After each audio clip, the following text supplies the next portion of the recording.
It starts because it feels good to do bad, to rebel just a little, to escape just for 1 second. But what happens, and before we know it, is that escape quickly turns into a cage.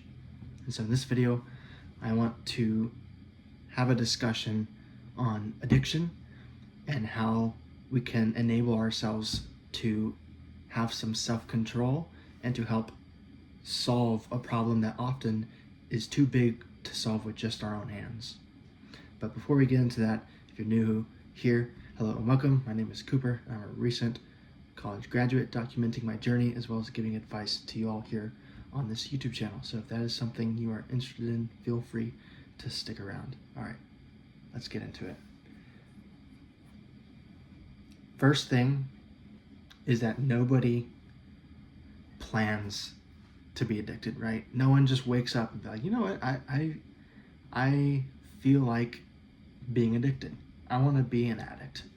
No one plans for that. That's no one's life goal. I think everybody agrees that it's bad. So why do we still do it? Why do we fall into the trap? And I think we can start to understand this by reframing how we think of addiction. I want to think about it less like we just fall into it, like it's not a trap that we fall into.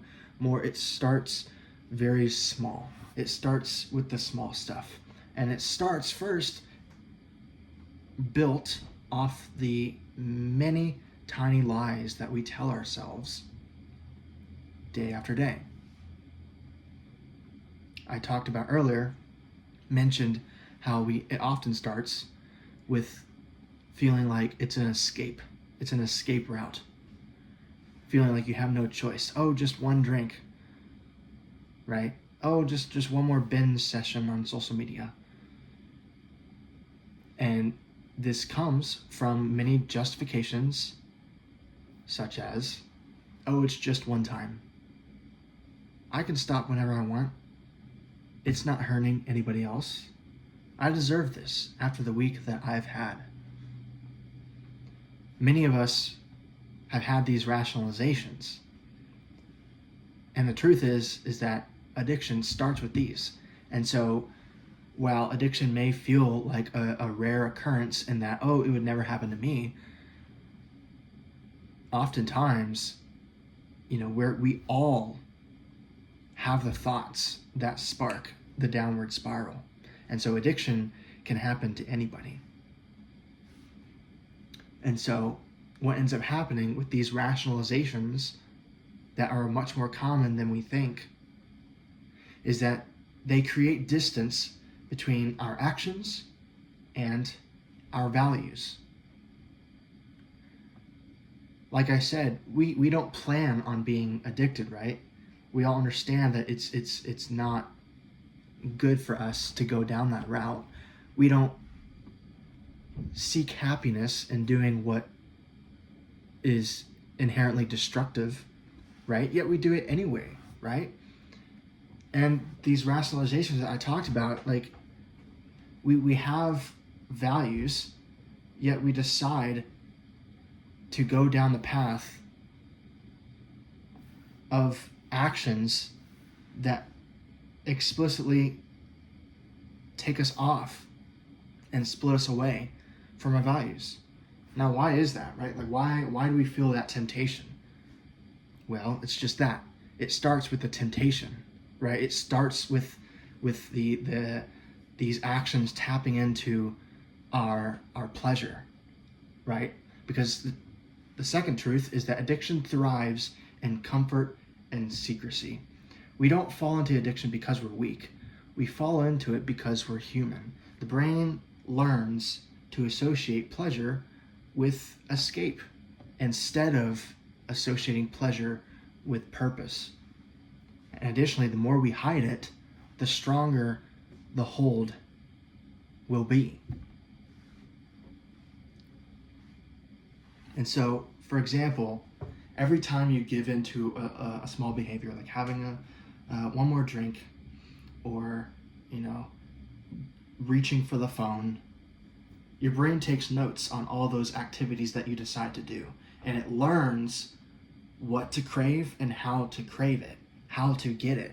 Your brain learns how to think and program itself and to whisper to itself in order to go back to that place of pleasure. But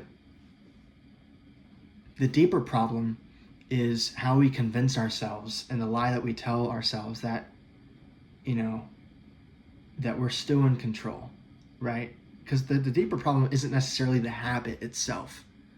Yes, they create bad habits. Addiction is oftentimes an extreme form of a bad habit taken too far, right? But the worst thing is the lie that happens in the brain of justifying and feeling like you're still in control when you're not, right? That's how we define addiction, is that it's gone so far to where you can't control your own actions. The impulses are too great, are too strong.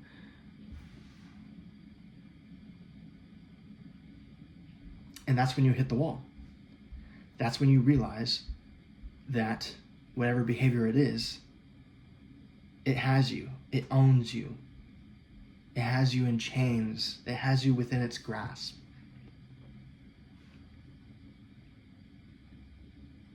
And so that's when you wake up and you have the moment of clarity, right? It's when things that once gave you relief and pleasure now start bringing you shame and guilt. You wake up one day realizing that the thing that once made you feel alive and free now makes you feel enslaved and empty. And this just goes on and on. You just go down the mental spiral. You promise yourself that you'll stop, but you don't. And then that's when you realize that it's not an addiction anymore. It's now your identity. Right? You talk to any addicted person on your street. Many of us, we have friends and family who are addicted. And you could tell they walk around with a constant shame and guilt. But just like I stated in the opening, it doesn't start that way. It starts with the thoughts that we all share every single day. And so how do we get out? What's the solution to this? I think the first thing to understand is that freedom starts with surrender, not strength. Because like I said in the opening, addiction's grasp is strong. It is stronger than yours alone, which is why you need to rely on the strength of others. It's not a problem that you can solve all by yourself. You can't fight it in the dark because it feeds on secrecy. And so you have to start by being brutally honest with yourself. Before you can be honest with others, you have to be honest with yourself, right? You have to name the problem for what it is. And another thing that I've found personally is pray. Prayer really works. Not just reaching out to your friends and family, but reaching out to God. Because as I said, you can't fight this alone. But the combined strength of your friends and family, let alone the strength of God,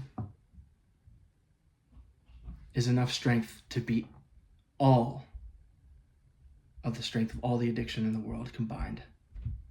And so that's another place to start, is in others. And the other thing to understand is that healing isn't instant, right? It builds on thousands and thousands of small, changing, and purposeful choices. And it's a long process.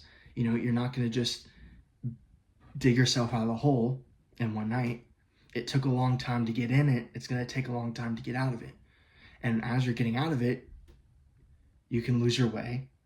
You can stumble, you can fall, but that doesn't mean that you're defeated, right? It just means that you're still in the fight.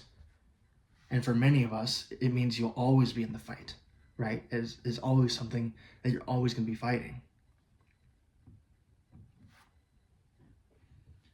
So the last thing to close out this video is that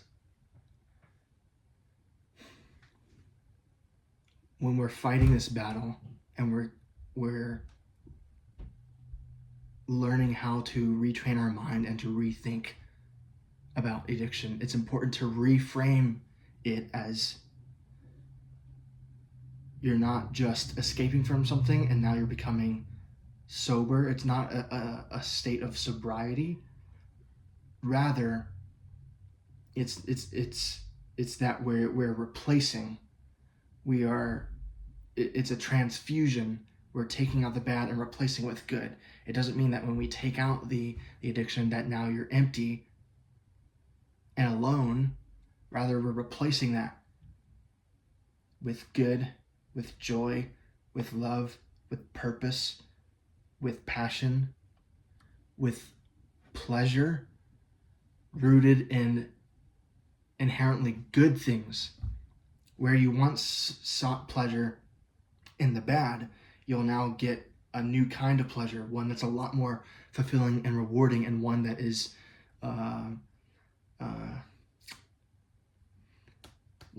it's not backed up, but reinforced, right? Whereas before you sought pleasure and in the back of your mind you felt guilt and regret, now it'll be reinforced and thus will be that much more powerful. And so again, replace the old habits with meaningful ones. Don't just subtract, add purpose. And hold yourself accountable. Again, tell others, pray. You have to seek the strength of other people. And you don't need to fix everything at once. Just start by doing one thing right. Even one small change, one step out of the hole is progress. And so again, addiction doesn't start with bad people. It starts with small choices that go unchecked.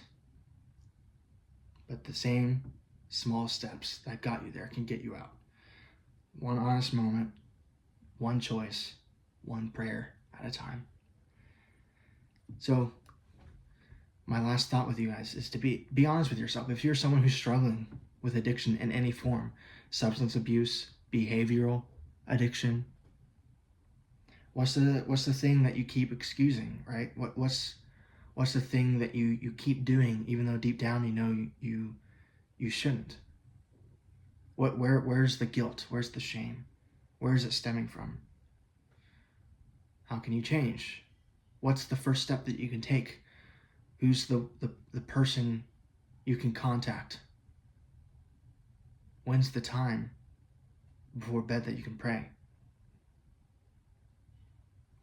And maybe that's where freedom starts.